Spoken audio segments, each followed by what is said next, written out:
A lot more French are feeling fried. They are leaving Paris. They're sick of the high taxes. They have had it.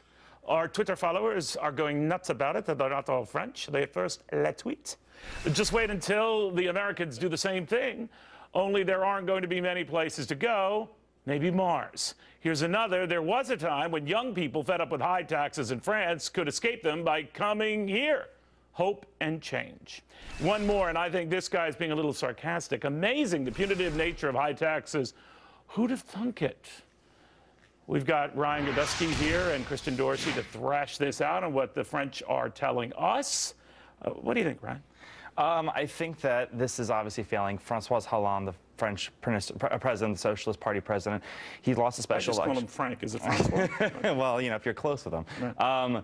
Right now, he lost the special election. He's set to lose big in May when they have the Euro elections. And if you look across Europe, the socialist parties are all losing. Marine Le Pen in France is going to win the far right. Geert Wilders in the Netherlands, the UKIP in England, Swedish Dems, they're all winning across Europe. And there's a giant rejection across Europe of the left. And I think that it definitely seems to mirror here a couple of years later. So we'll see about that. That's what's going down under in Australia, where a conservative government has taken hold. Absolutely. I'm wondering, Christian, whether you're worried. About what, Neil? About your liberal colleagues flailing. Oh, not at all. If we look at this country, our taxes are historically low. By our standards, they're certainly low by international standards. So what does that mean? And Are they're you saying we certainly have low by ways to French raise them? Are standards. you saying we have a ways to raise them?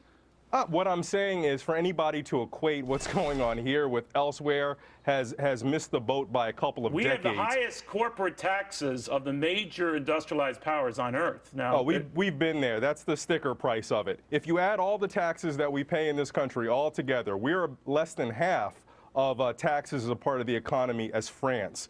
They are much lower than they've been at various points in our nation's history. Christian, that gives me very little comfort here. If you're coming back at me and saying, oh, we have a lot more room to go up, because, Ryan, that tells me that, well, they're looking for a lot more ways to raise them. Right. Well, in New York City, our mayoral candidate, our soon-to-be new mayor, Bill de Blasio, says we need to raise those taxes. We need to get them through, which is not going to happen for him anyway, because he has to get approved through the Republican state Senate in Albany, and they're not going to approve more taxes Never for say people. never.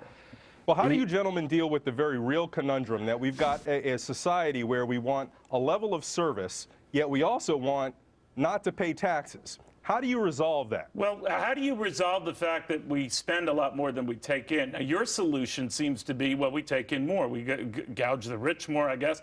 Or we could come to the realization that maybe we have to spend a little less. You're arguing that's not going to happen? Well, no, we have that conversation all the time. And when the rubber meets the road, people don't want to spend less, Neil. So at some point, you've got to figure out how you're going to pay for it. There's something what he says. The president got reelected. The Senate remained in Democratic hands. It got a little stronger. You could argue that Americans talk a good game on cutting spending, except when it affects them. A lot goes into campaigns. It's not just black or white issues. If it was just issues, a lot of people who could have won, should have won, lost. And a lot of people who shouldn't have won, won. Now you sound like you're crying over this. No, I'm not crying over this. But yes, if you look at it, Senator Tom Coburn proposed a bill. All he did was saying duplicate government programs would all be united, and they would save billions of dollars. And the Democrats, not a single Democrat would even vote for a bill like that. This is not a matter of, oh, we're going to tug at the heartstrings of people and we're going to kick out the poor and women. All we have to do is just. But you like defense spending, right? You're big into that. So the rap against Republicans is each side has its near and dear. We should audit the Pentagon. Fine. But I'm saying that, I think Christian's point, each side has its near and dear pet projects it doesn't want touched. So until each side recognizes whether it's Democrats on entitlements, whether it's Republicans on defense, we're never going to solve this. Right. Republicans shouldn't be as hawkish as they are sometimes, and we should audit the Pentagon. Surely there is waste there. But you would just draw the line at more taxes. I mean, why hurt growth? Why attack growth? Christian, you would look at taxes, even with the top rate moving back up to its old highs.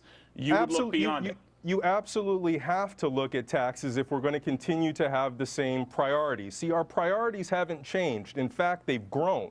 And if you're not going to pay for them, you're going to continue to run deficits. Maybe we have to look at whether we can afford them. When half the people in this country are paying federal income tax and 5% are footing most of that bill, maybe something's so screwed up that we have to rejigger things, don't you think? You know, federal income taxes are just one piece of the pie, Neil. If you look at all of it, this is an undertaxed society. Oh, my goodness. And we have room, despite the fact that you want to think that we're France. We're far from it. All right, well, I'll tell you something. When all I know, the history of regions and municipalities and countries would raise their taxes, money flows elsewhere in the face of that. Right. Right? Money It's goes not going where to it's flow to welcome. France. Well, that's true. It's not going to flow to France. And by the way, not a moment too soon. Guys, thank you very much.